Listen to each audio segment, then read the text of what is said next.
जो वर्कशीट है वो नर्सरी और एलकेजी क्लास के लिए है, ठीक है। एक डेली प्रैक्टिस शीट है जिसमें पिक्चर आइडेंटिफिकेशन और लेटर आइडेंटिफिकेशन और कुछ स्पेलिंग्स को कंप्लीट करने के लिए है। तो हम इसको स्टार्ट करते हैं, ठीक है। सबसे पहले है कि identify the picture and circle the first letter, ठीक है। यहाँ पे कुछ पिक्चर्स बनी हैं जिनको आइडेंटिफाई करना है और उन पिक्चर्स का जो फर्स्ट लेटर है उसको सर्कल करना है, ठीक है। जैसे यहाँ पे काइट है, तो काइट का जो फर्स्ट लेटर है वो क्या है, के फॉर काइट होता है। तो हम क्या करेंगे, के को सर्कल कर देंगे, ओके। ये हो गया के फॉर काइट। ये क्या है, बॉल। तो बॉल किससे होता है, बी फॉर बॉल, ठीक है। तो हम यहाँ पर बी को सर्कल कर देंगे, ठीक। नेक्स्ट है, ये क्या है, हट। हट क्या होता है, एच यू टी हट होता है। तो जो एच है ये इसका फर्स्ट लेटर होगा, ठीक है। डेली रिवीजन शीट जो होती हैं वो लर्निंग के लिए बहुत अच्छी होती हैं। बच्चों का है कि अगर हम उनको कोई चीज़ लर्न कराते हैं और उनका रिवीजन नहीं होता है, अगर 1 डे 2 डेज़ भी अगर बीच में गैप होता है तो बच्चे उस चीज़ को भूलने लगते हैं। इसलिए जो डेली रिवीजन शीट्स होती हैं ना, वो लर्निंग के लिए भी हेल्पफुल होती हैं और रिविजन्स में तो फिर हेल्पफुल रहते ही हैं। तो जहाँ तक हो सके बच्चों को डेली रिवीजन शीट कंप्लीट करानी ही चाहिए, जिससे कि उनकी जो लर्निंग स्किल्स हैं वो अच्छी बनी रहें। ये क्या है, एप्पल है। तो एप्पल का फर्स्ट लेटर क्या होता है, ए होता है, ए फॉर एप्पल, ठीक है। ये कप, कप के लिए क्या होता है, सी यू पी, कप। बच्चे जैसे पिक्चर्स देखते हैं बुक में और उसको लाउडली रीड करते हैं तो धीरे धीरे क्या होता है, वो इस तरीके से पहचानने लगते हैं। और जितना हम उसको प्रैक्टिस करवाते हैं बच्चे धीरे धीरे उस चीज़ को अच्छे से आइडेंटिफाई करना सीख जाते हैं। नेक्स्ट है, ये है क्या, ग्रैप्स है ना। तो जी फॉर ग्रैप्स होता है, तो हम जी को यहाँ पे सर्कल कर देंगे, ओके। नेक्स्ट है एग, ई फॉर एग होता है, तो हम यहाँ पे ई को सर्कल करेंगे, ओके। नेक्स्ट है अम्ब्रेला। तो अम्ब्रेला का जो फर्स्ट लेटर होता है वो क्या होता है, यू होता है, यू फॉर अम्ब्रेला,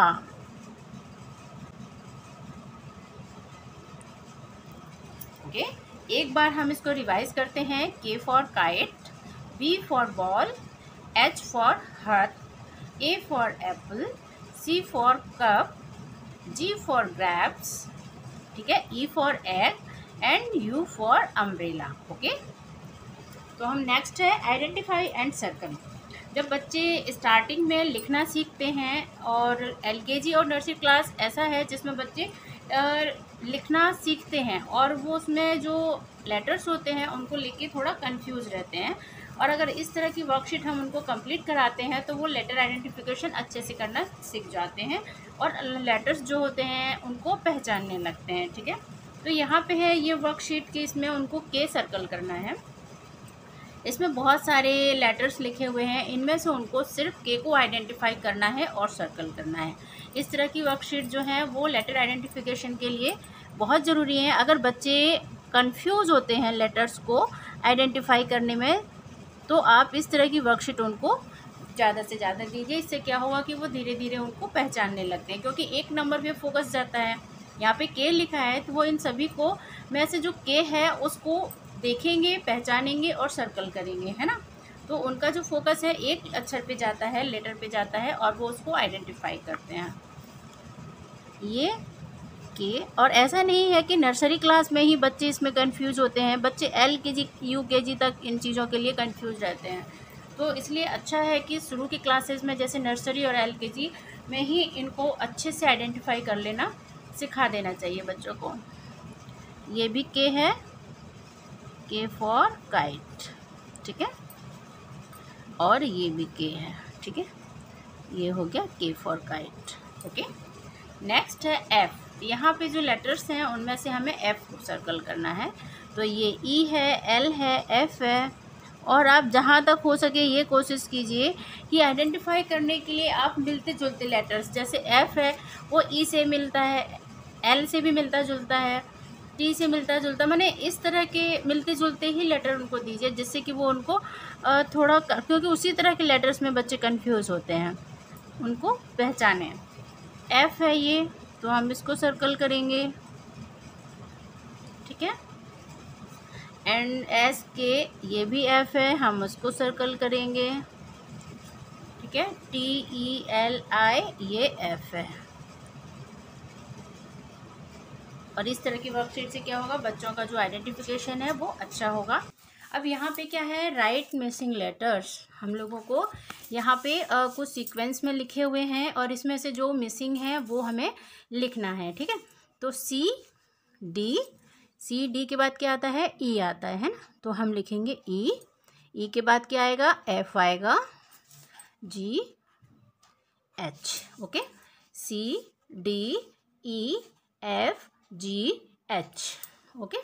ये हमारा जो सीरीज़ था वो कंप्लीट हो गया, ठीक है। मिसिंग लेटर्स हमने फिल कर दिए और ये कंप्लीट हो गया। अब यहाँ पे P है, P के बाद क्या आता है, P के बाद आता है Q, ठीक है।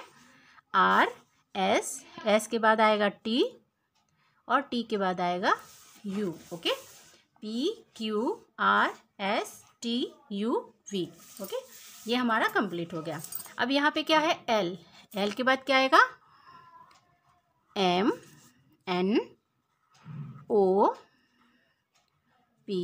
Q के बाद आता है R। तो LMNOPQR, ये हमारा जो था मिसिंग लेटर्स कंप्लीट हो गए, ठीक है। T के बाद आएगा U, V, W हो गया X और उसके बाद Y, ठीक है। TUVWXYZ, ठीक है। अल्फ़ाबेट जो है A to Z जब आपको कंप्लीट होंगे तब आप इस तरह की जो मिसिंग लेटर्स की जो वर्कशीट्स होती हैं ना उसको अच्छे से क्लियर कर पाओगे। इसलिए A to Z जो है आप उसको अच्छे से कंप्लीट करना। H के बाद क्या आता है, I आता है। तो हम यहाँ पे I लिखेंगे, JKL, M के बाद N, ओके। तो अब नेक्स्ट हम क्या करेंगे, मैच द सेम लेटर, ठीक है। यहाँ पे जो लेटर्स हैं वो उनको हम जो सेम लेटर्स होंगे उनको मैच करेंगे, ठीक है। यहाँ पे क्या लिखा है, D, तो हम इसमें से D को देखेंगे, ये देखो ये D है ना, तो हम D से D को मैच कर देंगे। ये है B, ठीक, तो B से B को मैच करेंगे। इस लाइन देखिए यहाँ पे है B, तो हम B को मैच कर देंगे। अब M यहाँ पर है, M को हमने यहाँ से मैच किया, ठीक है। M to M, D to D, B to B, ठीक है। अब N से N को मैच करना है, N है यहाँ पर और E कहाँ है, ये रहा, तो E से ये F है। और इस तरह की वर्कशीट से क्या होगा, बच्चों का जो आइडेंटिफिकेशन है वो अच्छा होगा। यहाँ पे उन्हें M सर्कल करना है। अब यहाँ पे KN, ये M है, M और W, N, ये तीनों जो हैं वो मोस्टली एक जैसे ही लगते हैं, बच्चे इनमें कंफ्यूज होते हैं, N M W, है ना।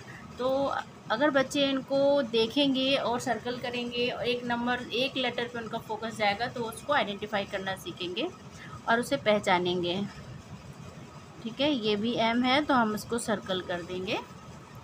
नेक्स्ट ये M है तो हम इसको सर्कल कर देंगे, ठीक है।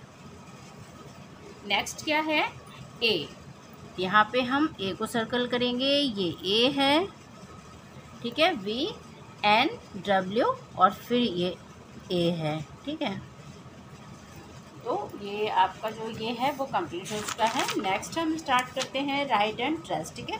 तो यहाँ पे क्या है कि बच्चों को स्पेलिंग्स लर्न करना धीरे धीरे हम नर्सरी क्लास में क्या होता है कि ओरल स्पेलिंग लर्न करना सिखा दिया जाता है और छोटी छोटी स्पेलिंग को ट्रेस करने के को देते हैं जिससे कि उनकी जो स्पेलिंग है वो कंप्लीट हो। इसी तरीके से है यहाँ पे BAT, यहाँ पे बैट लिखा हुआ है और यहाँ पे उसी स्पेलिंग को ट्रेस करके लिखना है। ये स्पेलिंग लर्न करने के लिए बहुत सही है और बच्चों को बोलिए कि जब वो इस तरह की वर्कशीट सॉल्व करते हैं तो वो उसको बोल बोल के लिखें, जैसे BAT बैट, है ना। इससे क्या होगा, एक तो उनकी राइटिंग अच्छी होगी, दूसरा स्पेलिंग कंप्लीट होंगी उनकी और उनकी प्रैक्टिस भी अच्छी होगी, ठीक है। BAT bat. Tracing nursery class में बहुत ज़रूरी होती है और LKG क्लास में भी अगर आप उनको राइटिंग अच्छी कराना चाहते हैं या फिर स्पेलिंग कंप्लीट कराना चाहते हैं तो भी ट्रेसिंग बहुत ज़रूरी होती है। तो कुछ ऐसी वर्कशीट्स हैं जो बच्चों को रेगुलर करवाते रहना चाहिए। उनमें से ट्रेसिंग भी है, वो बहुत हेल्पफुल होती है बच्चों की स्टडी में, तो आप इसको ज़रूर करवा सकते हैं। MAP मैप है ना। CAT कैट, जब वो उसको बार बार बोल के लिखते हैं ना तो उनको क्या होता है कि स्पेलिंग लर्न हो जाती है। और ट्रेसिंग करना रहता है तो बच्चे उसको थोड़ा इंटरेस्ट के साथ करते हैं। CAT कैट हो गया। DOG dog. और शुरू में जो बेसिक स्पेलिंग्स होती हैं ना, जो मोस्टली बच्चों को सिखाई जाती हैं, वही स्पेलिंग दीजिए। जैसे CAT कैट है, BAT बैट है, DOG डॉग, ये छोटे हो जाती है। और ट्रेसिंग करना रहता है तो बच्चे उसको थोड़ा इंटरेस्ट के साथ करते हैं। CAT कैट हो गया। DOG dog. और शुरू में जो बेसिक स्पेलिंग्स होती हैं ना, जो मोस्टली बच्चों को सिखाई जाती हैं, वही स्पेलिंग दीजिए। जैसे CAT कैट है, BAT बैट है, DOG डॉग, ये छोटी स्पेलिंग्स भी होती हैं और मोस्टली बच्चों को शुरू में इसी तरह की स्पेलिंग सिखाई जाती हैं और फिर धीरे धीरे स्पेलिंग्स को बड़ा करते हैं। ठीक है, जैसे BAT बैट, आप उसको रीड करने को कह सकते हैं BAT bat, BAT bat, BAT bat. MAP map, MAP map, MAP map, MAP map, ऐसे ही बाकी सबको रीड करवा सकते हैं। मेक अ कंप्लीट वर्ड, यहाँ पे एक सेट दिया हुआ है कि आप AT ज्वाइन कर सकते हो, OG, GG, AT, UP, और यहाँ पे लेटर्स लिखे हुए हैं, तो इन लेटर्स के साथ इनको मैच करते हुए एक कंप्लीट वर्ड बनाना है। ठीक है, ये भी स्पेलिंग्स लर्न करने के लिए ही है। तो यहाँ पे हो सकता है जैसे कि BAT बैट, तो हम यहाँ पे लिखेंगे BAT बैट। ठीक है, अब C के साथ क्या होगा, C के साथ CUP कप। ठीक है, CUP कप। ठीक है, D के साथ हो जाएगा DOG डॉग। ठीक है, ये भी बहुत हेल्पफुल होती है स्पेलिंग्स कंप्लीट करने के लिए। और LKG और नर्सरी क्लास में बच्चे इंटरेस्ट के साथ इसको कंप्लीट भी करते हैं। EGG egg, EGG egg and FAT fat. ठीक है, और कंप्लीट होने के बाद आप इसको बोल सकते हो कि बच्चे इसको लाउडली रीड करें, जैसे BAT bat, CUP cup, DOG dog, EGG egg, FAT fat. तो आज की जो वर्कशीट है वो कंप्लीट हो गई है। और अगर आपको लगता है कि जो मेरा वीडियो है वो आपके लिए हेल्पफुल साबित होता है तो प्लीज़ मेरे चैनल को सब्सक्राइब ज़रूर करना। नेक्स्ट वीडियो में मिलते हैं, तब तक के लिए thank you and have a nice day.